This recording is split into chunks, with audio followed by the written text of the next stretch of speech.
Hello friends, so let's understand what exactly is a project. What are the key elements of a project? Let's look at some examples to understand the projects in more detail, and also let's understand the distinguishing features of a project from the other business activities. So what exactly is a project? A project is an undertaking which is carried out individually or in collaboration with others. It possibly involves activities such as research, design, implementation, monitoring, review, etc. And it is carefully planned to achieve a particular goal or objective. So projects essentially are undertakings that are time bound. They end at a specific point in time. They produce something which is unique, not something that is ordinarily produced in the normal course of business.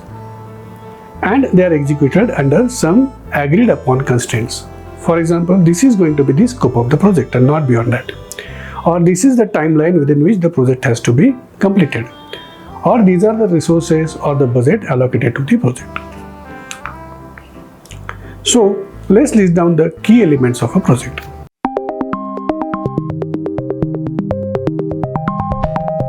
Number 1, the project has a sponsor or a funding agency, or what is called a project owner. This is the stakeholder who is going to be interested in seeing to it that the project is completed as per the timeline and the deliverables. The various stakeholders will come together and will work collaboratively with others to achieve the objectives of setting up of a project. Project involves various phases. For example, maybe it will involve market research, planning, research on how the particular project has to be executed, design, and so on and so forth. And every project has a specific goal or objective. Projects are time bound, so they have an end. For example, this project will get finished within 7 months. And these are the deliverables. These are the specific unique deliverables that are identified, which must be produced at the end of those 8 months. For example, if it's a flyover construction in a city, which typically should take months but do take years, as we already see. So at the end of 3 years, the flyover should take people from point A to point B. And the projects are executed under some kind of constraints. So constraints are a very important feature of any kind of a project. So constraints could be the scope. This project is for construction of a flyover starting from place A to place B. Timeline, as I mentioned, in 3 years the project should get completed. Budget, let's say 400 crores is the budget allocated for that particular flyover project.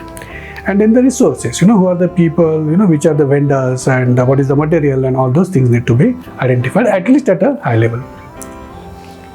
This distinguishes projects from the other normal business activities where all this is not so meticulously planned in advance. Let's take an example or two to understand different elements of a project. Let's look at airport construction. In India, typically airports are being constructed in the public-private partnership mode, which means the government is one of the key stakeholders. Maybe the central government or municipalities and state governments are also involved. So that represents public. There are communities around the area where the airport land is going to be acquired, so they are a stakeholder in the project. Ultimately, the users, the passengers who are going to travel through that airport, they are of course important stakeholder because you need to set the user fees, etc. accordingly.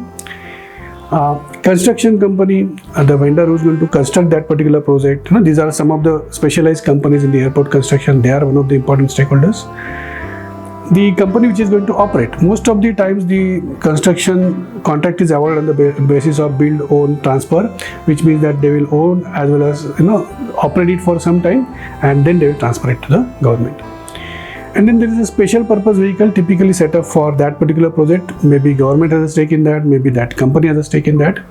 And then there are others involved in that project. For example, the lenders. Typically, these kind of big projects are financed using equity plus debt. So maybe the banks are key stakeholders in that particular project.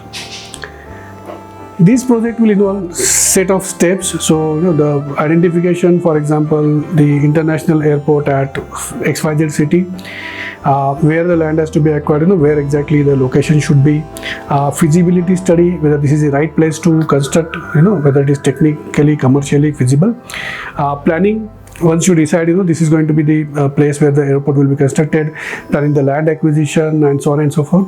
Actual acquisition of the land, because there is always a dispute around land acquisition in India, the compensation to be paid, and then starting with that, and the awarding of the contract, the construction, various kind of audits, safety audits, for example, to check whether the premises take care of all those requirements. Runway is constructed properly, as an example, right? So, and then there is a checkpoint by way of handover, whether all audits are done and how the handover has to be done. Mostly the builder and the operator might be same, or it could be a different operator operating the airport, so handover has to be carefully planned. And then the operations have to be conducted accordingly. Then the user fees, the various nowadays we have these shops inside the airport, their terms and conditions. So all these become a part of that particular project undertaking. It is time bound, it should be time bound. So time limit is specified, starting from first step to last step of handing over, and then operations maybe for 10 years. And then there are reward and penalty clauses typically linked to attainment of those timelines. Bank guarantees might be involved. So when vendors, for example, submit or bid for those contracts, then they might be required to give a bank guarantee. And then later, if some problem is there, those bank guarantees might be invoked by, let's say, Airport Authority of India. There is a scope for this particular project. So, how much is going to be the land area entirely acquired, how many runways, what is the size of runways, very important things. The terminal itself, various things specified inside that, what is the passenger handling capacity. Is there going to be a parking complex? How many floors, how many cars should be accommodated over there? How many, as I mentioned, how many airstrips should be there, and so on and so forth. How many gates, as an example. And then budget will be there, how much funds government is allocating, for example, and then how much the private company is putting in, how much they are borrowing from the lenders, any kind of international support that is coming through. For example, for bullet train project in India, Japan has given a long-term loan. And then the operator who's going to operate it later, how he's going to charge the user fees, what are the expenses that he's going to undertake, and so on and so forth. So all these are an example of, if you want to undertake a construction project like airport construction, then so many things have to be taken into account. Let's take another example. A company wants to develop a IT system, information technology system. Let's say they want to develop a customer relationship management system. They have to define, who are the stakeholders in this particular system development. So obviously, sales and marketing will be involved. They are key stakeholders in this, because ultimately the system will be used by them and it will help them operate themselves efficiently. IT team is of course involved. It may be constructed, maybe taking care of an outside vendor also. That vendor is one of the important stakeholders, but still IT team will be controlling the budget once finance has sanctioned it, and there will be overall monitoring responsibility will be with the IT team internally. The delivery or operations may be with various teams, the vendor teams. Part of the delivery may be owned by the IT team. There may be a third vendor engaged for testing the system, as an example. There may be fourth vendor for integrating maybe any kind of APIs, data. And then there will be a vendor who is supplying the software tools which are required for this particular project. So various stakeholders will be involved in this particular project. The steps will involve identifying whether this system is required, looking at the plus and minuses. Let's say build versus buy. There are so many CRM systems available, where they are available on the cloud also. Should you go for that, or should you build in-house system? Then justification, then business case building, what is called building a business case for a particular solution, and then getting the buy-in from the management. Technical commercial feasibility will have to be looked in. The planning will have to be done step by step. Vendors have to be selected. Development, testing, all that entire project life cycle has to be gone through. And then there is a rollout, production support, subsequently how the enhancements are going to be done to the platform, and so on and so forth. There are various steps involved in this particular project. It has to be time bound, of course. Every phase has to be time bound. So if you want to achieve the goals well, in how much time you're going to select the vendor, within how much time the actual programming and the development is going to start, by what time the testing is going to get done, and when the rollout will happen, and so on and so forth. All these phases have to be clearly time bound. And then of course the scope has to be very clearly defined. Who are the stakeholders, and what is the scope of the project, what is going to be in, what is not going to be done, what is going to be phase 1, scope of phase 1, phase 2, and so on and so forth, and what we are not going to do. Very, very important, what is out of the project scope.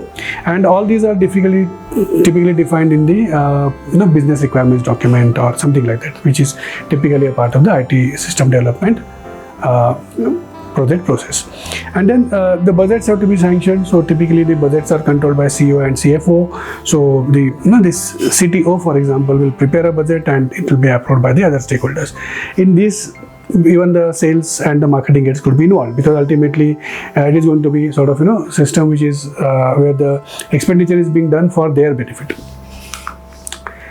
So looking at these two examples, we can look at some of the distinguishing features that separate projects from the other normal business activities. So expenditure is being incurred in the present or in the near present for benefit that is expected in future. In case of an airport, the benefit will be there for 10-20 years, but expenditure is happening right now. In case of an IT system, maybe in 6 months system is being developed and the benefit will be there for next 5 years. The realization of benefits happens over a significantly long period of time. Normally, most of the projects, the payback is in years, right? There are projects where payback is maybe in months also, but they are rare and in some of the areas only. The decision is not easily reversible. The undertaking of a airport construction or even development of a CRM system, right? You can't just midway abandon it so easily. A lot of significant resources will be involved in terms of people, the money, the tools, and so on and so forth. So you can't easily reverse the decision. So it's not a very flexible decision. It's a very concrete decision that you take, and you would like to stick to it unless the circumstances change so dramatically that you should abandon the project. In general, in any project, the funds involved are significant, not like the normal business activity, and therefore you raise those funds through long-term sources of finance, either equity or long-term debt. And the decision is tied to the strategy of the organization. So, for example, the Airport Authority of India, which is a key stakeholder in the entire airline system in India, so they are one of the important stakeholders in the airport construction. And then, of course, the strategy of the special purpose vehicle which is set up for setting up that airport is, of course, that's very airport construction is very strategic to that. But even in the normal private business organization, let's say there is a company which is into producing toothpaste, if they want to undertake a project to expand their capacity, it's a very significant strategic decision for them. The risk involved in projects are many, and they change at various phases of the project. The risk involved in the earlier stages is maybe different from when the project gets into the operations. The decision for projects requires the buy-in from the owners, who are the most important stakeholders. So, for example, in a company under the Companies Act, all kind of projects, asset acquisition has to be approved by the shareholders. And then the projects by nature require specialized skills, planning the project, designing, the implementation of the project, review, monitoring, right, execution, sustenance, operations. All these are highly specialized skills that are very much in demand.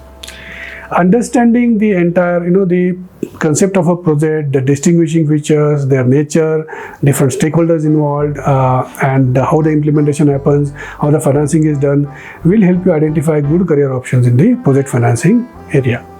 And you will also be able to identify what skills you need in order to get into those areas and grow and have a very good and successful career. So I hope you found this video useful. If yes, please do like this video. Share with your friends who will find this useful, and also do subscribe to my channel. Thank you very much. Cheers.